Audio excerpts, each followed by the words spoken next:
The next morning, the red lines and the yellow ooze, angrier and pussier than the day before, were back on Nim's knee. Her body was warm, and her head was as fat and floaty as a cloud. The solar panel was okay, the laptop battery was charging, the other charts and chores didn't seem to matter. She didn't feel like breakfast, but Selkie fussed until she had a glass of water and a banana. Galileo swooped past, chasing a booby bird with a fish in its beak. Another letter was sticking out of his band. "Thank you, tropo-tourists," said Nim, grabbing the paper as Galileo snatched the fish cap from her hand. "Dear Nim, great news. Your fix-it father has got a fixed-up rudder. I'm on my way home. Plankton celebrated too. Put on a great show last night, and I discovered a new species of dinoflagellate, protozoan zooplankton. It doesn't look exactly like you, but I named it after you anyway. The wind's against me, but if it doesn't get worse, I'll be home tomorrow night or the day after. Love, as much as big plankton love little plankton, Jack." Nim knew she ought to be happy and ought to write a letter back, but her knee hurts too much to care, and she needed advice faster than Galileo could bring it. She dozed beside Selkie, and when she was too hot, went back to the hut. The battery was charged. Just for a moment she wondered if Alex Rover still wanted to write to her, now the rafts were finished. But there was no one else to ask. To aka@incognito.net. From jack.russo@explorer.net. Date Friday, 9 April, 10:48. Dear Alex Rover, I'm sorry I couldn't write yesterday because I forgot to do the science stuff, so the battery wasn't strong enough to return on the email. What would your hero do if he cut his knee when he climbed Fire Mountain, and now it has red lines and yellow gunk, and his head feels hot and cloudy? Also, does your hero get lonely and miserable when he's on the island and the lady hero is with the bad guys? And even if he finds a coconut pearl, it doesn't seem as pretty because there's no one to share it with. Because Selkie and Fred don't care about things like that, except when Fred tries to eat it, and that doesn't count. From Nim.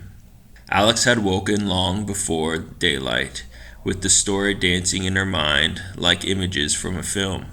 She saw swaying palms and hot gold sands, a shimmering waterfall and grumbling volcano, clear blue sea and a cloudless sky.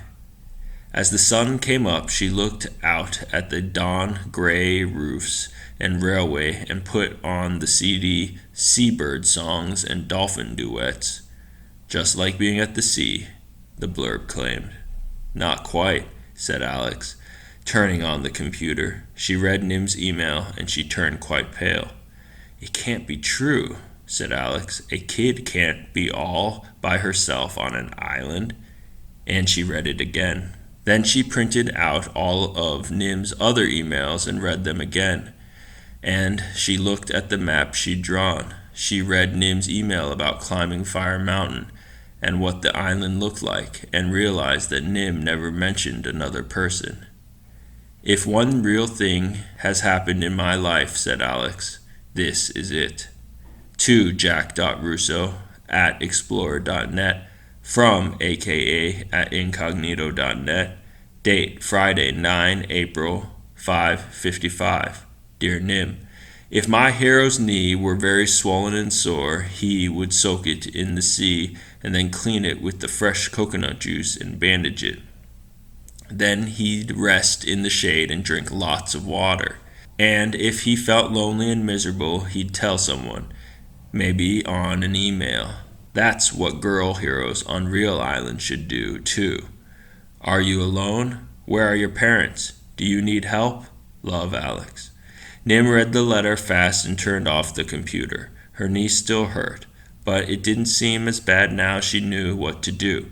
She took her blue water bottle down to the beach and sat in the shade of a rock with her legs in the water. Selkie sat on one side and worried. Fred sat on the other side and slept. And Nim sipped her water and dreamed in the middle. When she woke up, she was stiff and sore, and the sun was going down. "I've been here all day," said Nim, and she didn't know if Alex Rover's hero would have sat there that long. But she liked the way her head felt, as if it belonged to her again. She took a clean hanky from the hut, punched a hole in a coconut, and wiped the yellow pus and slimy muck away from her knee. Now the knee was sore, but not hot and fat. She turned on the laptop and read Alex Rover's letter again.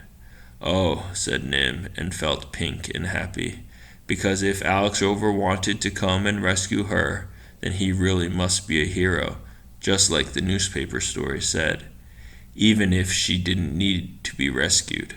To aka@incognito.net, from jack.russo@explorer.net. Date Friday, 9 April 1826. Dear Alex Rover, my mother went to investigate the contents of a blue whale's stomach when I was a baby, but some bad guys frightened the whale and she hasn't been seen since. Jack is studying plankton. He went away for 3 days, except his rudder got broken in a storm, and so did his satellite dish. But he sent me a message with the Galileo, the frigate bird, to say he'll be home soon.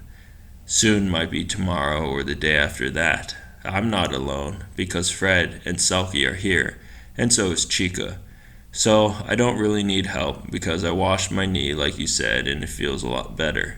And I'm happy that you're really your hero, because I always knew you were, from Nim. But when she turned off the laptop, she didn't feel quite so bright and brave, so instead of going to bed, she called Fred and Selkie, and they went down to Turtle Beach and sat with Chica till the full moon shone silver on the waves. Chica would leave soon to wander the world's oceans for another year. "But you'll come back next spring, won't you?" said Nim, because it was hard to think of Chica leaving too, when Jack wasn't home yet, and Alex didn't need to rescue her. Chica nodded sleepily. "And maybe then," said Nim, "Alex will come and meet you too."